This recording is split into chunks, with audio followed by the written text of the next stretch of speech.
तो ये है हिंदी वाला पार्ट, जो मैं एनालिसिस जो अपना करती हूँ मॉक टेस्ट का। उसमें मुझसे जो क्वेश्चन नहीं बने या जो क्वेश्चन मुझे लग रहा था कि शायद डिफिकल्ट है, अगले टाइम पर मैं ना बना पाऊँ, इस टाइम मेरे क्वेश्चन हो गए हैं, उनको भी मैंने नोट कर लिया था।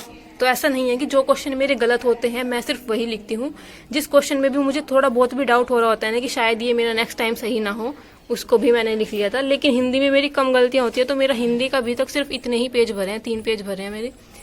ये था। और मॉक टेस्ट लगाने से पहले, अगर आप RWA का मॉक टेस्ट लगाने से पहले ये एनालिसिस कर लेते हो ना, तो आपको 2 से 3 नंबर का बेनिफिट हो जाता है एक ही सब्जेक्ट में। हिंदी के अंदर 2 से 3 क्वेश्चन रिपीट हो जाते हैं कहीं ना कहीं, आप देखोगे ना। मैंने कितने क्वेश्चन देखे हैं, जैसे कि ये वाला क्वेश्चन भारत बंधु साप्ताहिक पत्रिका का क्वेश्चन, ये 2-3 बार रिपीट हुआ है, तो इसलिए। और एक बार मैं GK GS को दिखाने की कोशिश करूंगी मैंने कहाँ पर लिख रखा है। चलो GK GS का छोड़ते हैं, मैथ का देखते हैं। ये है मैथ का, क्योंकि मैथ का ही मेरा सबसे ज़्यादा है। मैथ और मैथ और रीजनिंग जो है मैं एक ही जगह पर लिखती हूँ, तो यहाँ से मैंने शुरू कर रखा है। ये है मैथ के कुछ नोट्स, वही क्वेश्चन मैंने लिख रखे हैं जो इसमें मेरी कुछ गलतियाँ हुई थी या मुझे लग रहा था कि थोड़ा बहुत डिफिकल्ट है। ये कुछ फॉर्मूले वगैरह हैं, इस टाइप का है, ये इस टाइप का है, पता नहीं दिख रहा होगा नहीं दिख रहा होगा। तो देखो इस टाइप के हल्के से नोट्स हैं, कुछ ऐसा नहीं है कि मैंने बहुत ज़्यादा लिख रखा है। ये है कुछ, लास्ट में दिखाती हूँ। मैंने जो लास्ट मॉक टेस्ट लगाया था ये उसके हैं।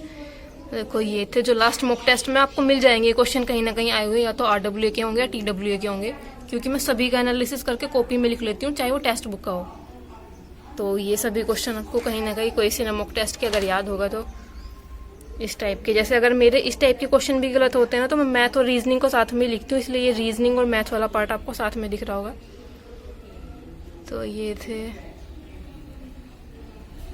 इस टाइप के क्वेश्चन है। तो इस तरह से आप अपना एनालिसिस कर सकते हो, जो क्वेश्चन नहीं बनते उनको अलग से नोट कर लिया करो। तो लास्ट कुछ वीडियोस में मेरे पास कमेंट आया था कि दीदी आप जिस नोटबुक में अपना मॉक टेस्ट सोल्व करते हो एक बार वो भी दिखा दिया करो। तो मैं आपको वही दिखा रही हूँ, क्योंकि मैंने ये यूपी पुलिस का मॉक टेस्ट लगाया था 15 जून वाला, थोड़ा सा लेट हो गया था हालांकि। तो ये था, देखो ये वाले सभी क्वेश्चन आप देख सकते हो, ये सारे क्वेश्चन आए हुए थे। मेरी सबसे ज्यादा जो बड़ी मुझे प्रॉब्लम लगती है वो है कि मैं कॉपी ज्यादा लेती हूँ, मतलब पेज ज्यादा लगते हैं मेरे मॉक टेस्ट सोल्व करने में, क्योंकि थोड़ा सा मुझे बड़ा बड़ा लिखने की आदत है। देखो आप देखोगे ना कितना स्पेस मैंने जगह जगह पर छोड़ रखा है, क्योंकि एग्जाम में हमें इतनी जगह नहीं मिलेगी, इतना स्पेस नहीं मिलेगा। तो ये था, यहाँ से स्टार्ट किया था, ये टोकरी वाला जो क्वेश्चन था। और हेलो एवरीवन, ओम नमः शिवाय and welcome back to the channel. I hope कि आप सभी ठीक होंगे और अपना भी ध्यान रख रहे होंगे, और आप सभी की तैयारी भी एकदम अच्छे से चल रही होगी। तो आज जो एनालिसिस हम करने वाले हैं यूपी पुलिस के 15 जून के RWA के मॉक टेस्ट का करने वाले हैं। वीडियो में ही स्टार्टिंग में ही मैं बता देती हूँ कि मैं RWA का एनालिसिस करा रही हूँ, टेक्स्ट बुक का है या फिर TWA का। लेकिन स्टिल इसके बाद भी कुछ लोगों के कमेंट ऐसे आते हैं, मतलब ध्यान नहीं देते होगे आप सभी। तो चलो खैर जो भी चीजें हैं, तो ये वाला मॉक टेस्ट मैं पहले नहीं लगा पाई थी, क्योंकि मुझे चल रहा था कि मेरे प्रैक्टिकल वगैरह चल रहे थे, प्रैक्टिकल की फाइलें वगैरह बनानी थी। लेकिन पता एक और इम्पोर्टेंट अपडेट क्या रही है, प्रैक्टिकल जो मेरा था ना 21 जून का, क्योंकि ये अंतर्राष्ट्रीय योग दिवस के अवसर पर रखा गया था, पता नहीं क्यों ही रखा था इन्होंने, तो ये कैंसिल हो गया था हमारा प्रैक्टिकल। अभी एग्जैक्ट डेट नहीं आई है कि किस टाइम पर होगा, लेकिन ये जो 21 तारीख का रखा गया था ये कैंसिल हो गया था। और एक दिन पहले ही हमें बताया गया था, ग्रुप पर सर का मैसेज आ गया था कि 20 तारीख को मैसेज आ गया था कि आपका जो प्रैक्टिकल है कैंसिल हो गया है, क्योंकि अंतर्राष्ट्रीय योग दिवस के ऐसे टाइम पर और कुछ जैसा होता है ना कि कुछ एक फंक्शन सा रखा जाता है कॉलेज के अंदर या स्कूल के अंदर, जहाँ पर कुछ लोग मेहमान वगैरह कुछ गेस्ट वगैरह बुलाए जाते हैं, तो इसलिए ये कैंसिल हो गया था। अभी पता नहीं कब होगा, लेकिन हाँ जल्द ही हो जाएगा। तो प्रैक्टिकल वगैरह की तैयारी हो चुकी है, फाइलें वगैरह भी नहीं बन चुकी है। अब जब भी प्रैक्टिकल ये लेना चाहे ले सकते हैं, अब कॉलेज वालों पर डिपेंड करता है। अभी बात करते हैं यूपी पुलिस की मॉक टेस्ट के एनालिसिस की। तो लास्ट जो ये मेरा पूरा वीक गया है ना, तो मैं इसमें कुछ पढ़ पाई हूँ, ना ही वो यूपीएसआई का ना ही यूपी पुलिस का। और मॉक टेस्ट भी मैंने सिर्फ एक लगाया था, वो भी संडे वाले दिन। तो उसके बाद अब लगाया है यूपी पुलिस का मॉक टेस्ट, क्योंकि ये जो मेरा प्रैक्टिकल था ये कैंसिल हो गया था, मेरे पास टाइम था और मैंने ये अभी लगाया था मॉक टेस्ट। तो हम इसी का ही एनालिसिस आज करने वाले हैं, क्योंकि मेरे पास बहुत ज्यादा कमेंट आए थे कि दीदी आपने पहले दिल्ली पुलिस का लगाना भी बंद कर दिया, अब उसका भी एनालिसिस नहीं कराते हो, एटलीस्ट यूपी पुलिस का तो करा दिया करो। तो हम यूपी पुलिस का ही मॉक टेस्ट का एनालिसिस करने वाले हैं। तो चलो स्टार्ट करते हैं। अगर मैं जनरल ओवरव्यू से दूं ना, तो जैसे तैयारी कर रखी है, अपने यूपीएसआई के एग्जाम की तैयारी कर रहे हैं, तो मुझे थोड़ा सा आसान लग रहे थे कुछ क्वेश्चन, स्पेशली मैथ्स वाला पार्ट मुझे आसान लग रहा था। मैथ में मुझे एक ही क्वेश्चन था जो डिफिकल्ट लग रहा था, वो था वो पारियों वाला क्वेश्चन जो था, क्रिकेट से रिलेटेड था ना। एक तो वैसे ही मुझे नॉर्मल से ही समझ में नहीं आते पारियों वाले क्वेश्चन की, इतनी पारी में इतने रन बनाए, तो ये हुआ। तो इसलिए क्योंकि मैं जितना भी अभी फिलहाल मैथ पढ़ रही हूँ ना, मैं खुद से पढ़ रही हूँ बुक से, और बुक से पढ़ना थोड़ा सा तो डिफिकल्ट होता है। आपको हर चीज खुद से समझनी है, खुद से आपको याद रखना है, तो थोड़ा सा तो डिफिकल्ट पड़ता है। इसलिए मेरा जो ये पारी वाला चैप्टर था, ये पूरा ही चैप्टर एवरेज वाले में आता है, वैसा ये सही से नहीं समझ आया था। तो यही वाला एक मेरा क्वेश्चन गलत था। और हिंदी नॉर्मल सी थी, हिंदी ज्यादा डिफिकल्ट नहीं लगी थी मुझे।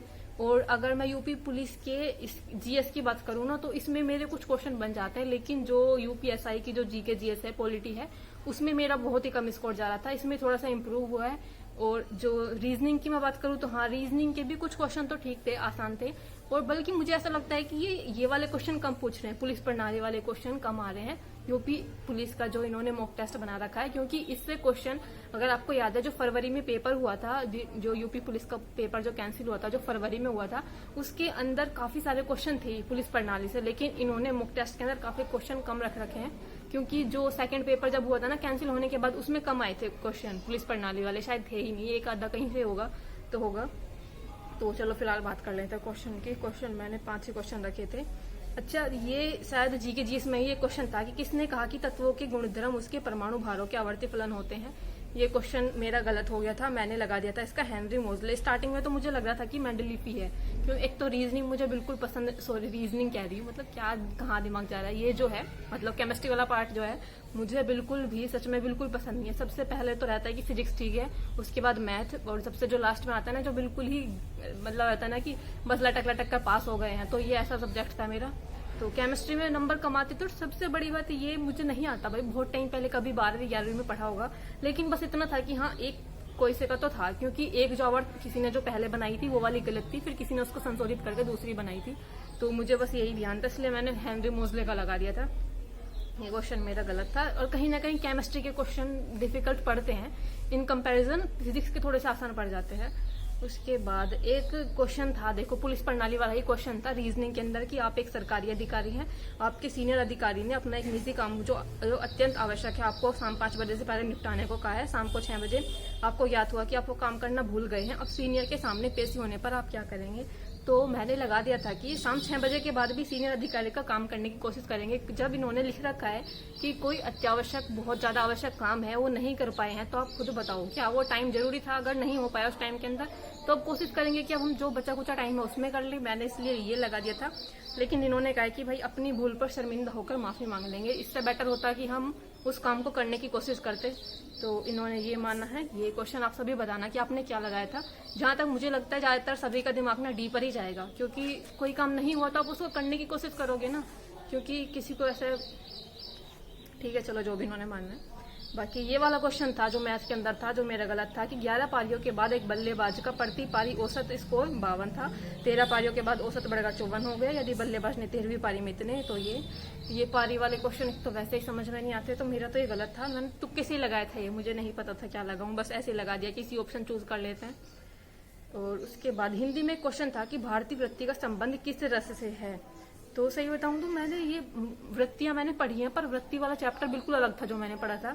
ये रस के संबंध में वृत्तियां नहीं पढ़ी हैं, इसलिए मुझे बिल्कुल भी आइडिया नहीं था कि क्या चीज है, क्या पूछ रहा है ये। तो इसलिए मैंने तो बस ऐसे ही लगा दिया था, वीर रस। तो मैंने ऐसे लगा दिया था कि भारतीय, ऐसा भारत से कुछ ऐसी फीलिंग आ रही है, कुछ वीर रस वाली, इसलिए लगा दिया था। बाकी जब मैंने इसका ये देखा ना कि जो इसका सोल्यूशन दे रखा था, तब समझ में आया कि ये कुछ अलग ही है, मतलब इसका मैंने नहीं पढ़ रखा था ये। उसके बाद एक ये शायद हिंदी में ये क्वेश्चन था, या शायद जीएस में था, कि भारत में आधुनिक नृत्य का जनक किसे कहा जाता है। तो इसमें था उदय शंकर जी का। मैंने लगा दिया था बिरजू महाराज, जो कि कथक के लिए काफी फेमस है। तो ये क्वेश्चन भी मेरा हुआ था गलत। तो क्वेश्चन मैंने यही रखे थे, 5 क्वेश्चन थे आई थिंक, यही थे क्वेश्चन, क्योंकि मैथ में एक ही क्वेश्चन गलत था, ये पारियों वाला। रीजनिंग में कुछ क्वेश्चन थे गलत, जो शायद गलत नहीं होने चाहिए थे, जैसे कि एक वो जो वर्ड अरेंजमेंट वाला क्वेश्चन आता है, वो गलत हो गया था मेरा, जिसको अल्फाबेटिकल अरेंजमेंट में लगाना होता है 1 2 3 4 करके। तो वो क्वेश्चन मेरा कहीं कैसे पता नहीं गलत हो गया था। तो इस टाइप की कुछ गलतियां भी हुई थी। बाकी चलो फिलहाल बात करते हैं स्कोर की। तो अगर मैं बात करूं मैथ में जो स्कोर रहा था मेरा, 24 क्वेश्चन मेरे ठीक थे, एक क्वेश्चन गलत था। 23 मिनट इसको सही क्वेश्चन को करने के लिए लगी थी, और एक क्वेश्चन मतलब एक जो गलत क्वेश्चन था उसके लिए लगी थी 4 मिनट। ये वही पारी वाला क्वेश्चन था, तो ये क्वेश्चन मेरा था गलत। उसके बाद रीजनिंग की अगर मैं बात करूँ तो रीजनिंग में 47 क्वेश्चन ठीक थे और 1 घंटा इसको करने में लगा था, और 3 क्वेश्चन गलत थे। 3 गलत क्वेश्चन के लिए 3 मिनट गए थे। अनअटेम्प्ट क्वेश्चन कोई नहीं था। और हिंदी की अगर मैं बात करूँ तो हिंदी आज मुझे आसान सी थी, तो हिंदी में 35 क्वेश्चन ठीक थे, 11 मिनट इसको करने में लगे थे, और 2 क्वेश्चन गलत थे, 39 सेकंड इसको गलत क्वेश्चन के लिए लगे थे। तो हिंदी में आज 35 ठीक थे और 2 गलत थे। और जी के जीएस जनरल अवेयरनेस में आज 23 क्वेश्चन ठीक थे, 8 क्वेश्चन गलत थे, और 7 क्वेश्चन अनअटेम्प्ट थे, और 6 मिनट इसको करने में लगे थे। तो यही था सारा सब्जेक्ट में। मैंने सभी सब्जेक्ट का स्कोर मैंने आप सभी को बता दिया कि क्या स्कोर रहा है। और अब बात करते हैं फाइनल स्कोर की। फाइनल स्कोर रहा था मेरा 248.5 300 में से, और रैंक जो थी ये 575 थी 55,992 में से। 55,000 मुझे लगता है काफी बच्चे लगाते हैं, क्योंकि ये मॉक टेस्ट संडे वाले दिन आया था, और मैंने आई थिंक ये लगाया था फ्राइडे वाले दिन। एनालिसिस आपके पास संडे में आएगा, तो इसलिए थोड़ी सी टेंशन मत लेना कि कब का है ये। लेकिन ये जो है, ये जो पूरा आपको जो रैंक वगैरह दिखाई दे रही है, ये होगी फ्राइडे के अकॉर्डिंग। तो 575 रैंक थी, और परसेंटाइल थी 98.97, और 128 क्वेश्चन सही थे, 15 क्वेश्चन गलत थे, 7 क्वेश्चन अनअटेम्प्ट थे, और 89% जो है एक्यूरेसी रही थी। तो ये रहा था कुछ स्कोर। और मुझे पता है सबसे ज्यादा लोगों के जो कमेंट आएंगे ना, अब देखो सबसे ज्यादा सबके लोगों को ये कमेंट आते हैं कि यूपी पुलिस में तो आपका हुआ नहीं था, और जो आपके मॉक टेस्ट में ये नंबर आ रहे हैं, ये ऐसे ऐसे नंबर आ रहे हैं, ऐसा कैसे। तो देखो यूपी पुलिस का पिछले साल अगस्त में हुआ था, तो क्या पिछले साल अगस्त से लेकर और अब अगस्त आने वाला ऑलमोस्ट, इस 1 साल के अंदर मैंने कुछ पढ़ाई नहीं की होगी क्या? खुद ही सोच कर देखो। मतलब जो लोग ऐसा कमेंट करते हैं, थोड़ा सा तो अपना दिमाग लगाओ कि पिछले साल अगस्त में पेपर हुआ था, उसके बाद क्या किसी ने कुछ पढ़ा नहीं होगा? कुछ इंप्रूवमेंट नहीं हुआ होगा क्या आपके अंदर? आपने 1 साल के अंदर कितना कुछ पढ़ा होगा, क्योंकि अब ऑलमोस्ट अगस्त आने वाला है। तो देखो जो भी चीजें हैं, देखो मैं जो भी स्कोर बताती हूँ ना, इतना ही आता है। कुछ भी क्वेश्चन का ऐसा नहीं है कि मैंने रीअटेम्प्ट किया है, कुछ भी है, ऐसा कुछ नहीं है। तो ये था, मैंने बता दिया। और बाकी क्योंकि देखो मुझे बिल्कुल भी प्रॉब्लम नहीं है, अगर मेरा कम आता है तो मैं आपको कम स्कोर बताती हूँ, और अगर ज्यादा आता है तो ज्यादा, ठीक है। अब मैं उसको चेंज तो नहीं कर सकती ना आपको बताने के लिए। देखो यूपीएसआई में मैंने अभी जो टीडब्ल्यू का मॉक टेस्ट लगाया था, 366 नंबर थे, 367 थे शायद, 367 थे। और जो टेक्स्ट बुक का था उसमें थे 367 बोल रही हूँ, सॉरी, 267 नंबर थे मेरे यूपीएसआई के। टीडब्ल्यू के मॉक टेस्ट में 367 नंबर थे। टेक्स्ट बुक के जो मॉक टेस्ट था उसमें 275 थे, उसमें 267 थे। और यूपीएसआई का जो आरडब्ल्यूए का मॉक टेस्ट था मेरा अभी जो 15 जून वाला, उसमें मेरे थे 307 नंबर। तो मुझे कुछ भी दिक्कत नहीं है भाई अपना कम स्कोर बताने में, जितना आएगा तो उतना ही तो बताऊंगी ना।